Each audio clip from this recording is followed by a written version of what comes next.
Hi friends, welcome to my channel. ఈ వీడియోలో పిస్తా షెల్స్తో show piece cradle నేను చేసింది నేను మీకు ఎక్స్ప్లెయిన్ చేస్తూ చూపించబోతున్నాను అనమాట. వీడియోలోకి వెళ్దాం. ఇదే నేను చేసిన పిస్తా షెల్ షో పీస్ క్రాడిల్ అనమాట. ఇవి పిస్తా షెల్స్ మా ఇంట్లో చాలా ఉండే. మా వారు ఒకసారి తీసుకొస్తే పిస్తాస్ ఆ షెల్స్ బాగున్నాయి అబ్బా, ఇవి అదే ఉంచుతామని చెప్పి ఉంచానన్నమాట. వీటితో ఏం చేయొచ్చు అని చెప్పి నేను ఇది యూట్యూబ్లో చూసాను అనమాట. చూస్తే ఇది కనిపించింది, నాకు ఈ క్రాడిల్ కనిపించింది.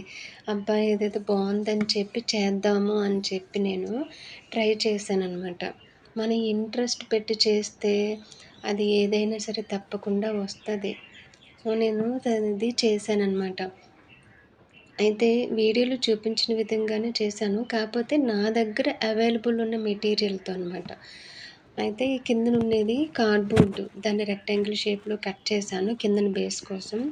అలాగే నించోపెట్టడానికి దానికి సపోర్ట్ ఉండాలి కదా అని చెప్పి నాలుగు వైపులో కూడా అటాచ్ చేయడానికి ఉండాలని చెప్పి నేను స్క్వేర్ షేప్లో కార్డ్బోర్డ్ని కట్ చేసి ఆ నాలుగింటికి కూడా నేను కలర్ పేపరు బేస్ దానికి కూడా కలర్ పేపరు అంటించాను అనమాట. అంటించేసి మళ్ళీ అవి ఆ పైన మరి రూఫ్ లాగా ఉంది కదా, మరి దాన్ని పెట్టాలి. దాన్ని నించోపెట్టడానికి ఒక 4 ఇలాగా పిల్లర్స్ లాగా ఉండాలి కదా అని చెప్పి రూఫ్ కోసం అదిగోండి కార్డ్బోర్డ్ని కట్ చేసి దాన్ని కొంచెం కర్వ్ షేప్లో ఇలాగా పెట్టడానికి ఉండాలి కదా అటువైపు ఇటువైపు అని చెప్పి కార్డ్బోర్డ్ పైన పిస్తా షెల్స్ని ఇలాగా అరేంజ్ చేశాను అనమాట. గ్లూతో స్టిక్ చేశాను అనమాట. స్టిక్ చేసేసి పక్కన పెట్టాను. తర్వాత అది నించోపెట్టడానికి 4 వైపులో కూడా పిల్లర్స్ లాగా ఉండాలి కదా, అది ఇదిగో మనం బట్టలు తీగలు ఉంటాయి కదా వైరన్వి, అదైతే కొంచెం స్ట్రాంగ్గా ఉంటుంది, పడిపోదు అని చెప్పి ఇంకా అవి తీసుకున్నాను అనమాట నేను. అవి తీసుకొని కొంచెం ట్రయాంగిల్ షేప్లో కిందన కాకుండా ఓన్లీ ట్రయాంగిల్ షేప్లో ఒక 2 సైడ్స్ మాత్రమే అనమాట. అది తీసుకొని వాటికి 2 వైపులా కూడా ఈ పిస్తా షెల్స్ని గ్లూతో అంటించాను అనమాట. అంటించేసి ఈ 4 ఆల్రెడీ నేను బేస్ కోసం నించోటానికి పెట్టినవి ఉన్నాయి కదా, వాటి మీద ఈ ఈ ఐరన్ ఈ పుల్లలు పెట్టి అంటించాను అనమాట. గ్లూతో స్టిక్ చేశాను. స్టిక్ చేసేసి తర్వాత పైన 2 అటాచ్ చేస్తే 2 నించోపెట్టడానికి పైన కూడా ఒక ఐరన్ అది తీగని పెట్టానన్నమాట. తీగని పెట్టేసి గ్లూతో స్టిక్ చేశాను. మధ్యలో స్టిక్ చేశాను, కనిపించకుండా పైన గ్యాప్ కనిపించకుండా పైన కూడా నేను పిస్తా షెల్స్ని గ్లూతో స్టిక్ చేశాను అనమాట.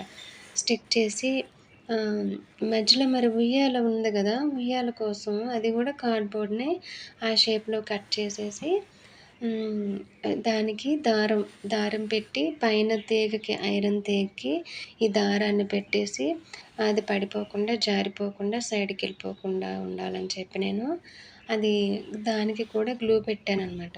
గ్లూ పెట్టి పైన తీగకి దారంతో కట్టాను. అన్నిటికీ ఎక్కడికక్కడే గ్లూ పెట్టేశాను అనమాట. తర్వాత ఆ పైన రూఫ్ ఉంది కదా, ఇప్పుడు ఆ రూఫ్ని దాని మీద పెట్టాను. దాని మీద పెట్టేసి వాటికి ఈ రూఫ్కి 2 వే స్టిక్కర్ ఉంటుంది కదా, 2 వే స్టిక్కర్ని పెట్టానన్నమాట. అంటే పడిపోకుండా అటు ఇటు కదలకుండా ఉండాలని చెప్పి పెట్టానన్నమాట. పెట్టేసి ఇంకా పైన చెప్పాను కదా, పైన కూడా గ్యాప్ లేకుండా షెల్స్ పెట్టేశాను. అంతే. మనం దీనికి కలర్ కూడా వేసుకోవచ్చు, కాకపోతే నాకు టైం లేదు, నేను అలా మర్చిపోతున్నాను. కలర్ వేస్తే కొంచెం ఇంకా బాగుంటుంది. అంతే, అయిపోయింది. ఇంకా ఇది నేను ఈ వెయిట్ అది సరిగ్గా అది బేర్ చేయలేక చాలాసార్లు పడిపోయింది. కాకపోతే మనం చేసినప్పుడే కొంచెం కరెక్ట్గా చేస్తే అది తప్పకుండా సరిగ్గా నిలబడుతుంది. కొంచెం పేషెన్స్, కొంచెం మనకి ఇంట్రెస్ట్ పెడితే తప్పకుండా. See you soon with a new video.